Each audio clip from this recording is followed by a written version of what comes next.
Although retired from a long stint leading the University of Otago's music department, Emeritus Professor John Drummond continues to work. He's rejigged a popular comic opera for local audiences, and he joins us to discuss the project. Good evening. Hello. Tell us about this opera.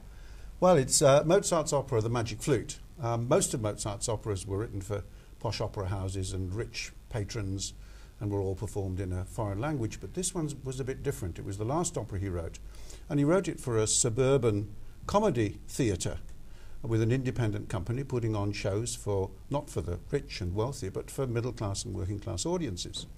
So it's full of topical references and good tunes and lots of jokes. So that's what The Magic Flute is, and because it was such a hit as a contemporary opera at the time with lots of local references, I thought, well, why don't we try and do the same thing for nowadays, take The Magic Flute and update it to 2015 in Dunedin. How have you changed it? Well, the plot's basically stayed the same, which is the typical pantomime plot, if you like, of a handsome hero who's persuaded to go and rescue a damsel in distress who's been kidnapped by an evil magician. So it's that simple kind of plot. Although, of course, he discovers that it isn't quite as simple as he thought it was.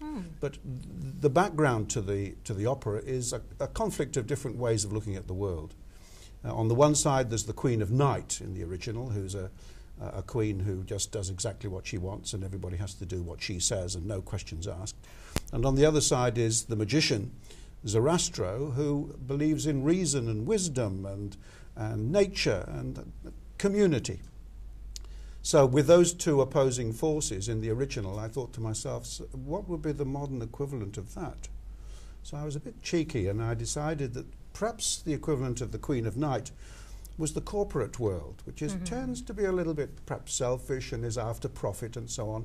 And on the other side, maybe it's the world of community and greens and people who are anxious to think of human beings working well in society and with each other. So I've translated the original into this modern conflict between two worlds. And I think it works quite well. Audiences seem to enjoy it anyway. And you've managed to fit modern technology into it as well. Absolutely. Well, The Magic Flute, the reason why it was originally called that was because the theatre was known for having its special effects. So we thought, well, how can we do special effects nowadays? And the answer is with technology. So we've got cell phones, and we've got tablets, and we've got all kinds of gimmicks and projections on the stage to just carry the magic into the modern world. Now, this one's considered one of Mozart's, or the most popular opera of his. Why? Well, I think because it's so immediate. It was written for ordinary people. It was written to make people laugh and to give them good tunes they could whistle on their way out. And that popular appeal has stayed all the way through its time. It's probably the most performed opera of all time. Is the appetite for classical music waning? No, I don't think so. Actually, every time you go to the movies, you hear a lot of classical music. So classical music is still liked by a lot of people. It's not been replaced, it's just been added to by the kinds of popular music that we have nowadays. Now, who's involved in staging the opera locally? Opera Otago, 60 years. It's been going next year, so this is 59 years.